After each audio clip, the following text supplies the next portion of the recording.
ഈ സമുദായത്തിനുള്ളിൽ തന്നെ അംബിയായ നബിതങ്ങൾക്ക് അള്ളാഹു ഏൽപ്പിക്കുകയും തങ്ങൾ സഹാബത്തിനെ ചുമതലപ്പെടുത്തുകയും ചെയ്ത പരിശുദ്ധ ദീന് അത് അതേ നിലക്ക് നമ്മളിലേക്ക് എത്തിയപ്പോൾ അതിനെ ചോദ്യം ചെയ്യുകയും അതിലേക്ക് കൂട്ടിച്ചേർക്കുകയും വെട്ടിത്തിരുത്തുകയും വെട്ടിക്കളയുകയും ചെയ്യുന്ന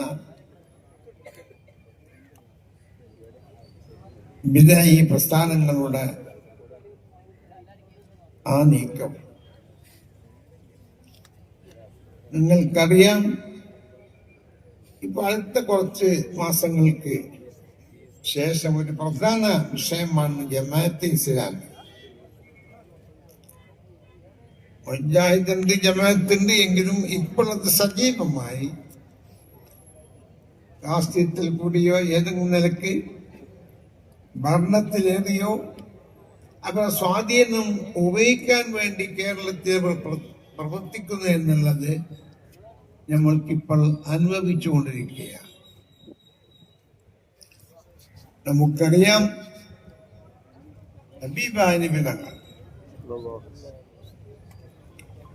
അമീൻ ബഷറാത്ത് നബി അലൈഹിസ്സലാം മുതൽ മഹാനായ റൂഹുല്ലാഹി ഈസ നബി അലൈഹിസ്സലാം 1,23,000 പ്രവാചകന്മാരെ അള്ളാഹു ഈ പരിശുദ്ധ ഇസ്ലാമിന് വേണ്ടി അയച്ചുവെങ്കിൽ നമ്മുടെ നേതാവ് ഹബീബായ മുസ്തഫ സല്ലല്ലാഹു അലൈഹി വസല്ലം തങ്ങൾ ഖാതിമുൻ നബിയ്യീൻ റസൂൽ റബ്ബിൽ ആലമീൻ,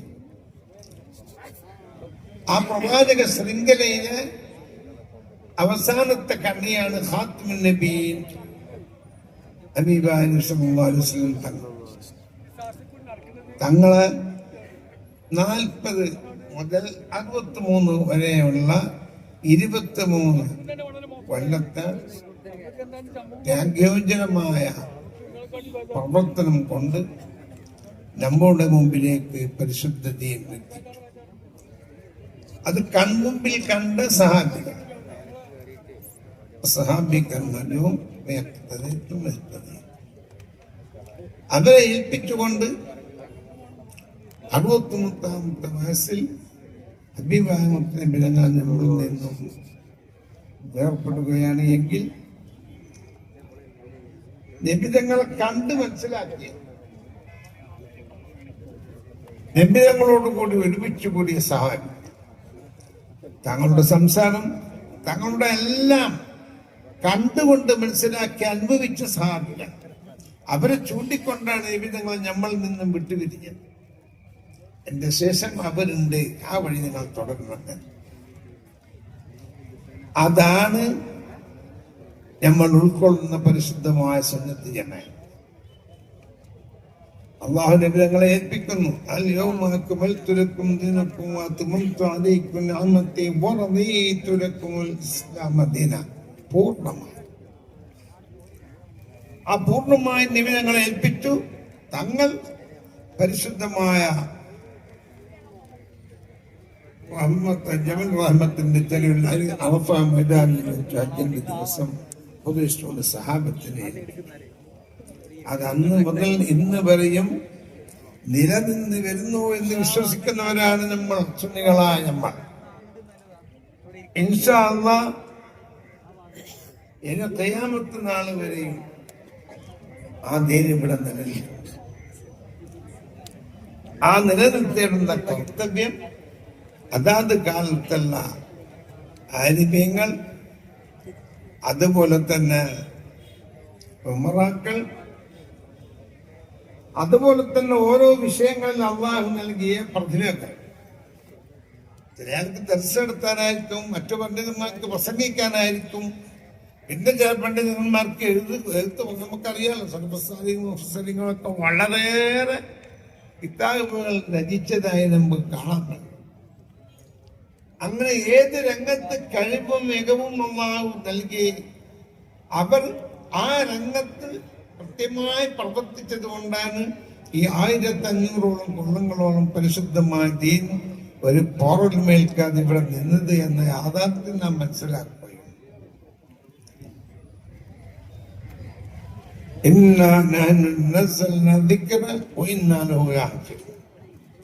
ഖിയാമത്ത് വരെയും ഇതിനിവിടെ നിലനിൽക്കും, നിലനിർത്തും എന്നുള്ള ഏറ്റതാണ്. അല്ലാഹു നിലനിർത്തി തരട്ടെ.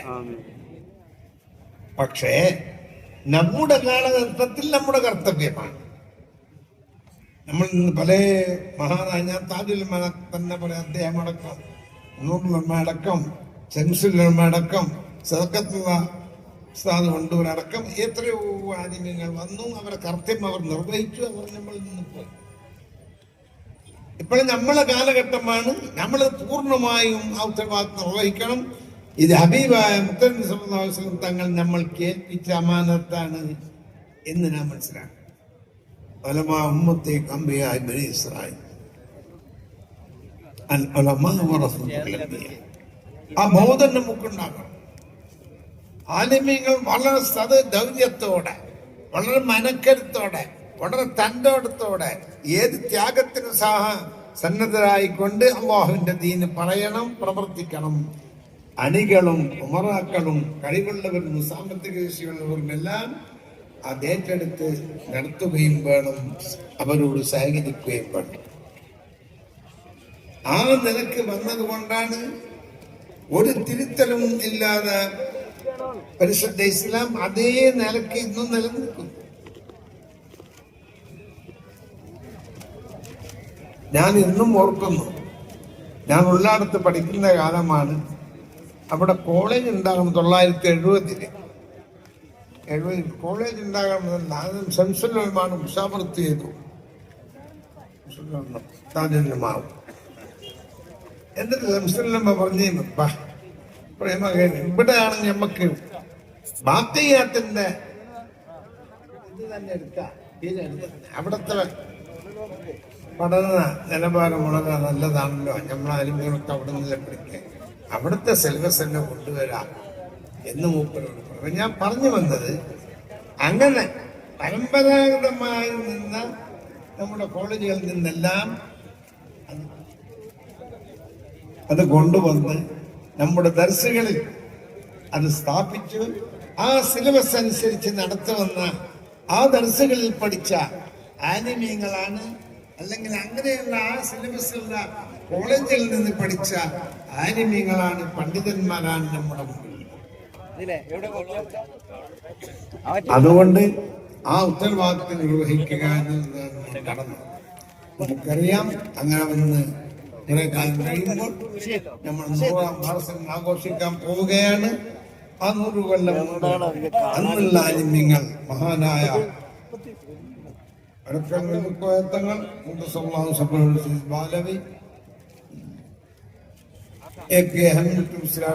അടക്കമുള്ള പണ്ഡിതന്മാരാൽ വന്ന് സയ്യിദ് അബ്ദുറഹ്മാൻ അൽ ബുഖാരി, താജുൽ മൈൻ, നമ്മുടെ സുൽത്താൻ AP ഉസ്താദ് എന്നുള്ള സുലൈമാൻ അടക്കമുള്ള നമ്മുടെ അടക്കമുള്ളവരുടെ നേതൃത്വത്തിൽ ഇപ്പോൾ നീങ്ങിക്കൊണ്ടിരിക്കുകയാണ്. ഇപ്പൊ നമ്മുടെ കടമയാണ്. വളരെ ആലോചിച്ചുകൊണ്ട് ഈ പ്രസ്ഥാനത്തിന് ഒരു പോറൽ മേൽക്കാതെ സമസ്തകളുടെ നിലനിർത്താൻ നാം എല്ലാവരും ബാധ്യസ്ഥരാണ്, നിലനിർത്താം. ഇന്ന് മുതൽ ഇൻഷാ അല്ലാഹ് മഹാനായ സുൽത്താൻ ഉസ്താദ് പ്രഖ്യാപിക്കും. അദ്ദേഹത്തിന് അല്ലാഹു ആഫിയത്ത് നൽകട്ടെ. ആമീൻ. ആ ദിവസവും സ്ഥലവും പ്രഖ്യാപിച്ചാൽ ഇനി നമുക്ക് വിശ്രമമില്ല. സമസ്തയുടെ 100-ാം വാർഷികം ആഘോഷിച്ച് കഴിയുന്നത് വരെ നമുക്ക് വിശ്രമമില്ല എന്ന് നാം എല്ലാവരും ആലോചിച്ചുകൊണ്ട് അതിനുവേണ്ടി സന്നദ്ധരാകണം എന്ന് മാത്രം പറഞ്ഞുകൊണ്ട് അള്ളാഹു നമ്മുടെ 100-ാം വാർഷികം വളരെ ഇസ്സത്തിലായി സമസ്തകളുടെ ജമിയത്തുലമക്കും നമ്മുടെ സംഘടനകൾക്കുമെല്ലാം ഇസ്സത്തുള്ള നിലക്ക് അള്ളാഹു നമുക്ക് പൂർത്തിയാക്കി തരട്ടെ എന്ന് ആശംസിച്ചുകൊണ്ട് ബിസ്മില്ലാഹിർ റഹ്മാനിർ റഹീം എന്ന പരിശുദ്ധ വാക്യത്തോടെ ഈ മഹാസമ്മേളനം ഔദ്യോഗികമായി ഉദ്ഘാടനം ചെയ്തതായി അറിയിക്കുന്നു. അസ്സലാമു അലൈക്കും വറഹ്മത്തുള്ളാഹി തആല.